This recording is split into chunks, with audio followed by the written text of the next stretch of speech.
नहमदु व नसल्ली अला रसूलिहिल करीम अम्मा बाद फ़ाउज़ु बिल्लाहि मिनश शैतानिर रजीम बिस्मिल्लाहिर रहमानिर रहीम सुब्हानल्लाहि व बिहम्दिही सुब्हानल्लाहिल अज़ीम अल्लाहुम्मा अनफ़अना वअल्लिमना मा यनफ़अुना व ज़िदना इल्मा आमीन या इलाही आमीन। अस्सलामु अलैकुम व रहमतुल्लाहि व बरकातुहू। उम्मीद करती हूँ कि आप सब खैरियत से होंगे। तो इंशाअल्लाह हम अपनी बुक को कंटिन्यू करते हैं, मेरा जीना मेरा मरना रब्बुल आलमीन के लिए। जैसे कि आप सब जानते हैं कि हमने लास्ट जो लेक्चर था उसमें बहुत प्यारी एहतियाती तदाबीर पड़ी थी कि जिनको अगर हम अपनी ज़िंदगी में शामिल करें तो बहुत सारी जो है वो मुसीबतों से, प्रॉब्लम से अपने आप को बचा सकते हैं। तो आगे चलते हैं इंशाल्लाह कि देखते हैं कि अल्लाह सुब्हान तआला आज हमें क्या सुनवाते हैं। तो शुरू करते हैं।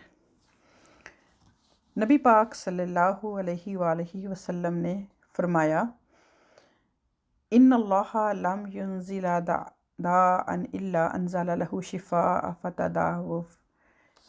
इसे इब्न माजा ने रवायत किया है। इसका तर्जुमा है कि बेशक अल्लाह सुब्हाना ताला ने कोई बीमारी ऐसी नहीं उतारी जिसका इलाज ना हो, बस दवा करो। कि हराम करदा चीज़ों से इलाज करना या उन्हें दवा के किसी हिस्से के तौर पर इस्तेमाल में लाना इस्लाम में मना है। मसलन शराब, हराम जानवर का कोई अज़ा या फिर उसका दूध, ज़बीहा का खून। तो यहाँ पर कन्फर्म हो गया कि अल्लाह सुब्हाना व ताला ने कोई भी ऐसी बीमारी इंसान के लिए नहीं नाजिल की कि जिसका इलाज मकसद के हलाल तरीके से ना हो सके। हाँ, मना किस चीज़ से किया गया कि जो हराम चीज़ें हैं जिनको अल्लाह सुब्हाना व ताला ने, जिनकी यहाँ पर लिस्ट दी गई कि उनसे मना किया गया कि इलाज के गर्ज से अगर कोई आपको वरगलाना चाहता है कि नहीं ये तो बहुत ज़रूरी है, इसके साथ जो है वो अगर ना आपने किया तो आपका इलाज जो है वो मुमकिन नहीं है, तो ये आपने नहीं करना। फिर इसी तरह अगली हदीस पाक है छोटी सी कि रसूलुल्लाह सल्लल्लाहु अलैहि वसल्लम ने इलाज के लिए हराम चीज़ें इस्तेमाल करने से मना फरमाया है।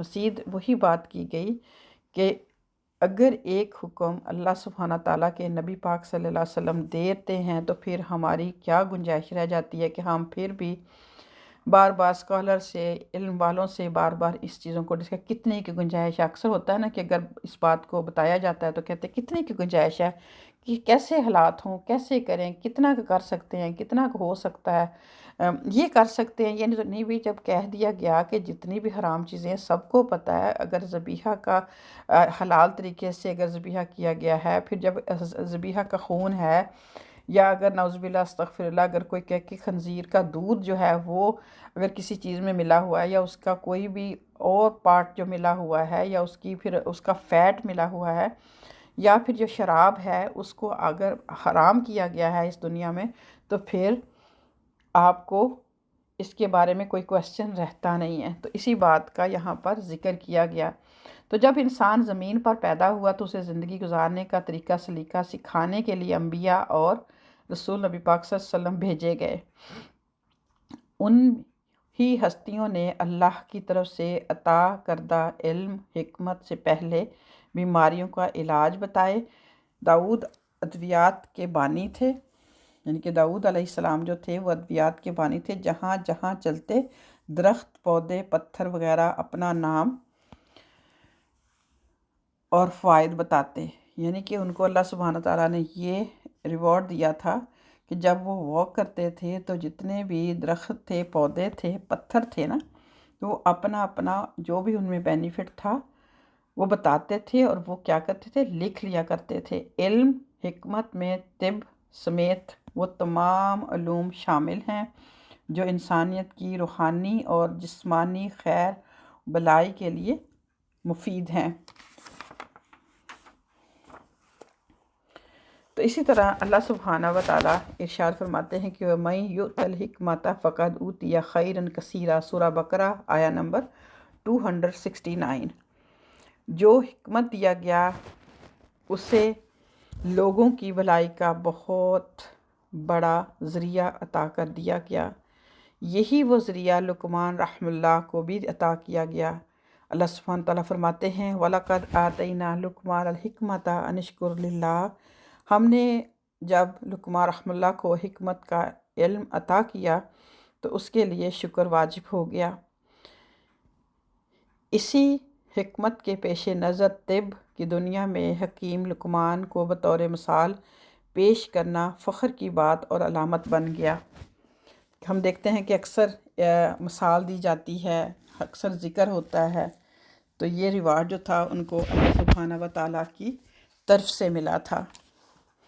مصنون علاج خواہ روحانی ہو یا جسمانی، اس کا دار و مدار الہام اور وحی پر مبنی ہے، جس میں غلطی کا امکان نہیں۔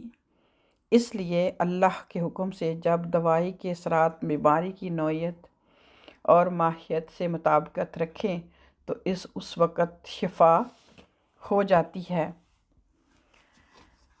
قدرتی غذاؤں سے علاج اسلام مختلف بیماریوں میں مبتلا لوگوں کو قدرتی غذاؤں سے علاج بھی بتاتا ہے، جو آج کل دیسی طریقے کہلاتے ہیں۔ یعنی کہ شہد کے بارے میں اللہ سبحانہ تعالیٰ کا ارشاد ہے فیہ شفاء للناس، سورہ نحل آیہ نمبر 69، اس میں لوگوں کے لیے شفا ہے۔ رسول کریم صلی اللہ علیہ وآلہ وسلم نے فرمایا 3 چیزوں میں شفا ہے۔ نمبر 1، شہد پینے میں، پچنے لگانے میں اور آگ سے داغ لگانے میں۔ اپنی امت کو داغ سے منع کرتا ہوں۔ پیٹ کی خرابی، دست وغیرہ کے لیے بھی آپ صلی اللہ علیہ وسلم نے شہد تجویز فرمایا، یعنی کہ اگر پیٹ کی کوئی بھی بیماری ہے تو شہد جو ہے، انلیس کہ اگر شہد ہی آپ کو اچھا نہیں ملتا یا وہ خالص نہیں ہے یا آرگینک نہیں ہے، تو پھر اگر آپ کو فائدہ نہیں ہوتا تو اس کا مطلب یہ نہیں ہے کہ نبی پاک صلی اللہ علیہ وسلم کے الفاظ نعوذ باللہ استغفر اللہ اس میں کوئی کمی ہے۔ یہی ہے کہ آپ کی جو چیز ہے اس پر آپ کو غور و فکر کرنا چاہیے۔ اسی طرح کھجور جو ہے، قرآن پاک میں سورہ مریم میں ذکر ملتا ہے کہ اللہ سبحانہ تعالیٰ نے مریم علیہ السلام کو درد کے وقت، یعنی کہ جب ان کا جو بچے کی ولادت کا ٹائم آیا عیسیٰ بن مریم کا، تو اللہ سبحانہ تعالیٰ نے ان کو حکم دیا کہ آپ کھجور کھانے اور پانی پینے کی ہدایت فرمائی۔ کھجور جو توانائی پہنچانے والے، حراروں سے بھرپور، زود ہضم اور بہت ہی مفید غذا بھی ہے، انسان کی بھوک مٹانے کے علاوہ بہت سی بیماریوں اور جسمانی کمزوریوں میں بھی کثیر کا درجہ رکھتی ہے۔ کھجور کے اندر دوسرے فائدے اور اجزاء کے علاوہ اس قسم کے ہارمونز بھی پائے جاتے ہیں جو کہ نہ صرف بچے کی ولادت کے وقت ماں کی تکلیف میں کمی کرتے ہیں بلکہ ولادت کے عمل کو بھی آسان بناتے ہیں۔ مزید فائدہ یہ ہوتا ہے کہ بچے کے لیے ماں کا دودھ بھی جلد جو ہے وہ آ جاتا ہے۔ دل کے امراض میں بھی یہ بے حد فائدہ دیتی ہے۔ جادو اور زہر کے علاج کے طور پر رسول اللہ صلی اللہ علیہ وسلم نے مدینہ منورہ کی عجوہ کھجور جو ہے ایک خاص قسم تجویز فرمائی ہے۔ جو کوئی صبح کے وقت 7 عجوہ کھجوریں کھا لے اس دن میں کوئی زہر یا جادو اس پر اثر نہیں کرے گا۔ یہ حدیث جو ہے وہ امام بخاری نے روایت کی ہے اور ہم اکثر اس کو پڑھتے بھی ہیں۔ اکثر جیسے آج کل ہم عجوہ کھجور خریدتے ہیں تو اس کے اوپر یہ لکھی بھی ہوتی ہے۔ تو یہ چند باتیں تھیں جو کہ ہم علاج سمپل جو ہے وہ کر سکتے ہیں۔ اپنی جو چیزیں ہمارے اراؤنڈ ہوتی ہیں، ہمیں کہیں بھی جو ہے وہ بھاگنے کی ضرورت نہیں ہوتی اور بہت آسان بھی ہیں، بہت آسانی سے ملنے والی چیزیں ہیں۔ تو اللہ سبحانہ تعالیٰ سے دعا ہے کہ اللہ تعالیٰ ہمیں ان پر عمل کرنے کی ہمت اور توفیق عطا فرمائے۔ اپنا بہت خیال رکھیے گا۔ انہی چند باتوں کے ساتھ آج کی بات کو کمپلیٹ کروں گی۔ اپنا بہت خیال رکھیے گا۔ السلام علیکم ورحمۃ اللہ وبرکاتہ۔